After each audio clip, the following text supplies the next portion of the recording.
Mental Training 101. And now back to Get Warrior Tough with Andrew and Dutch. I'm grateful for you, Dutch. I'm grateful for you, buddy. Brother. Likewise, brother. Hey, go to the hashtag Get Warrior Tough and tell us what you're grateful for. Go to the hashtag Get Warrior Tough on the Twitter. Tell us what you're grateful for. We're helping you right now. Right, Dutch? I mean, this is helpful because as you begin to do it, it becomes it gets easier to be grateful. The more you're grateful, the easier it is to be grateful. The more you complain, the easier it is to complain. There's no question. There's no question about it. Medically, you fire off certain neurons, then they wrap together and create a superhighway. You can create a highway to depression and anxiety and stress, or you could create a highway to happiness. Being grateful. So here's why would you even think about good stuff in your life? Well, this is why. Why would you ignore the bad stuff? This is why. Here's your question for you out there. What do you have to be grateful for today? Just today. Think about things that are... Now, this is the good list. This is a list that we coach. Think about things that in your life when you're exposed that are beautiful, that you're exposed to beauty. It could be the leaves changing color. It could be snow on the ground. It could be artwork. It could be your spouse. It could be looking at your kids. Think about it. I mean, that list right there could go on and on and on. Man, my car is beautiful. I love looking at my car, Dutch. I ain't going to lie, man. It's a nice looking car. I mean, it could be that simple. Yeah. I'm grateful for that car. I get in that car and I'm like, man, I am so, right, this is so blessed. And that's what, I mean, they actually said this in this study, that counting your blessings makes it easier to notice and count more of them as you go throughout your day. That's literally what the neuroscientists said in their study. But if you think about, again, counting your blessings, so to speak, no matter what we have, no matter how little it is or how much it is, what it amounts to, we can remember a time where we didn't have that. Absolutely. And that alone should kind of adjust your thinking, your way of thinking. Like I remember when I didn't have that. I remember when those things weren't so readily available. And even if you're in a spot, Dutch, that you've always had it, come with me on a trip sometime. I'll take you where they don't have it. Amen, brother. Most of the world lives on less than $2 a day. Most of the world doesn't have fresh water. You know what I got? I got an abundance. I've got ample and plenty of hot water. And you know what? When the hot water we have the gas hot water heater, so it doesn't really run out. Like, it heats the water up so fast, and it's a 50-gallon tank, so even when my kids are home from college and they empty that thing and I get in the shower, there's still plenty. Because you know what? I didn't even have indoor plumbing most of my adult life. I'm just saying. You know, I always have this really gross example, but it hits home every time. Oh, you're not going there again, are you, Doug? Well, you said what percentage of the world has clean water? I don't know, but it's not nearly as many as you think. Most of the world does not have clean water. Is that a fact? That is a fact. The majority of the world does not have clean, potable water come in ample abundance. Yes. And over here in America, we poop in it. Yes. We poop in it. I mean, just think about that for a moment. There are people that are getting dysentery and all tons of other diseases because they're drinking bad water. We poop in very clean, fresh water. That's what we do with it. If that doesn't set you back from your negative thinking and your complaining, I don't know what else can. Yeah, we got ample power too. Like, you ever been in like an ice storm or whatever when the power goes out? Oh yeah. But people are like losing their minds. Oh yeah, in parts of the world, when it gets dark, that means it's time to go to bed when it gets dark. There isn't any power at all. Yeah,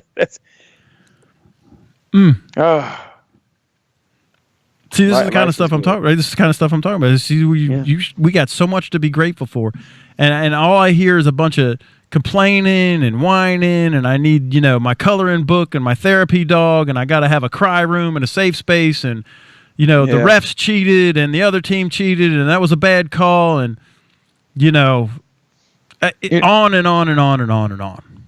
And the thing about this, how the real power comes in, the fact that once you go down this path of graciousness, you can't stop. Like, I'm sitting here and I can't stop thinking about all the things I'm grateful for. I remember living in a homeless shelter. I remember a whole bunch of people being around, sleeping on cots in a gym, in a school gym, brushing my teeth at a water fountain. Right. Because it has the same impact. Once you become a complainer, you can't stop. Everything you see, you complain about everything. You're looking around there, you see something wrong with everything. Like, oh my God, there it is again. Oh, here we go. Like you said, I've seen this before. I've seen this movie before. It just perpetuates and it just snowballs. And the same thing happens with gratitude. I can't stop thinking about all the things I have to be grateful for. I cannot stop thinking about where I came from and where I could be, and where I know others are still, where they remain. And so it has the same impact. So why wouldn't you choose the snowball of graciousness instead of the snowball of complaints? Why wouldn't you choose that? Well, and I'll tell you, because first off, most of us have been brought up to complain. And it's not a slam on our parents or anything. They tell us not to complain, but then our parents would go and complain. So then we would do what they do, not do what they say. That's just fact. Okay, that's the first thing. The second thing is that once you begin to program complaining, medically, like we talked about tonight, now you almost have to complain. That's how your brain is wired. It's out of your control. You actually cede control once you go down that path and you reinforce that behavior a few times. And now that's the track you're on. So now when you switch tracks, it's going to be like ripping a Band-Aid off. It's going to hurt because it's going to sting because it's not comfortable. And here's a way, it's akin to brushing your teeth with the opposite hand. Try that tonight. Try brushing your teeth with the opposite hand. And in fact, what would you do every time you complain? You'd be like, oh, now I got to brush my teeth with the opposite hand, which will make you realize you'll either get really good opposite-handedly or you'll stop complaining. You'll become ambidextrous or you'll quit complaining. What hand do you brush your teeth with, Dutch? My right hand. Yeah, well, just try it tonight, man. Switch hands. See what happens. Even if you got the Sonicare, it gets all crazy, man. Just try it. See, that's a good neuroscience deal right there, because that'll show you the fire together, wire together. If you want to expose a superhighway, just do that little experiment at home and see that these studies are correct, that the more that you reinforce a behavior, you're literally building a highway in your brain, and you'll see, man, it is tough that first time you start to use the opposite hand to brush your teeth. I believe it. I'm going to try it. Yeah, try it. I'm going to try it. Yeah. I want everybody to try it and post their results. If you have a Sonicare, there'll be like stuff sprayed all over the mirror, man. Because that stuff just buzzes and then it foams up and then it's just spraying everywhere. It's like just send your cleaning bills to Andrew. No, just put pictures up on Facebook, Snapchat, and Twitter of the opposite hand brush. I'm serious about that. I mean, most people won't try it. But if you want to expose the superhighway, just do that. That's a very innocuous way, a very banal way, an easy, low-risk way. You don't have to hook up to a brain scanner. You'll know right away about the superhighway. Well, I'll tell you what. We talked about this again. The resources that are available to test these things on yourself.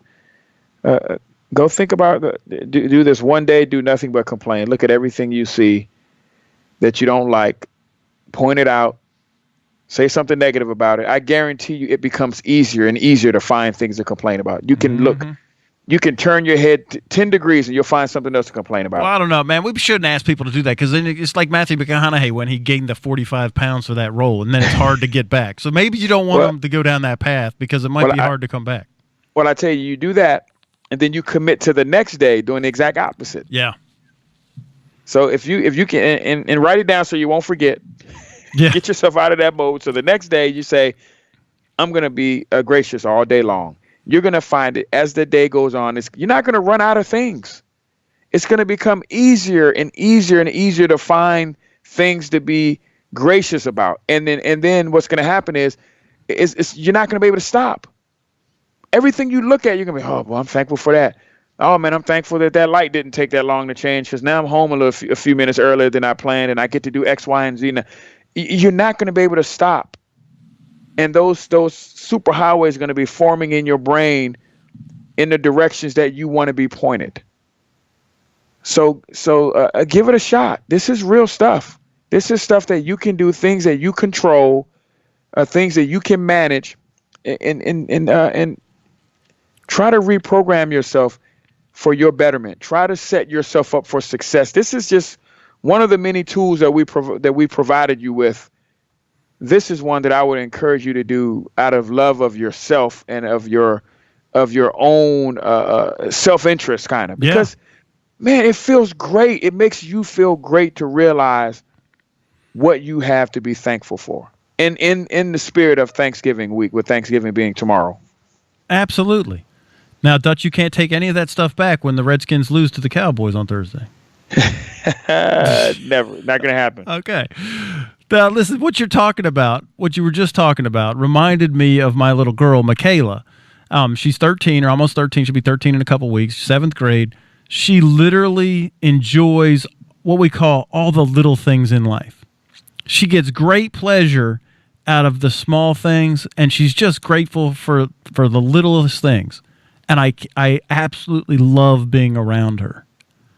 Oh. I mean, it literally could be anything. Like if she got like a pumpkin spice latte, like you would think if I came home and I gave her a pumpkin spice latte, you would think that I gave her a brand new Ferrari, right? If I come home and I did this one time, I grabbed she liked those coffee M&Ms, the new coffee M&Ms. I grabbed some on the way through the grocery store. I don't know what it was, like 99 cents or whatever. You would have thought I gave her a diamond ring. She was so, and that which makes me want to do what, Dutch? Do more of that. Yeah, I mean, and it's just, I mean, she's just, and you know her, you've been around her, man. Mm-hmm. She's just, she loves all of that stuff. She's just grateful for the little things in life, and it's infectious. I mean, you can't be around her and be a complainer, man, because she'll be like, I don't know, see what it's hard to not be happy around because misery loves company. And if you don't want to change your attitude, you're not going to want to be around her because she ain't going to become miserable.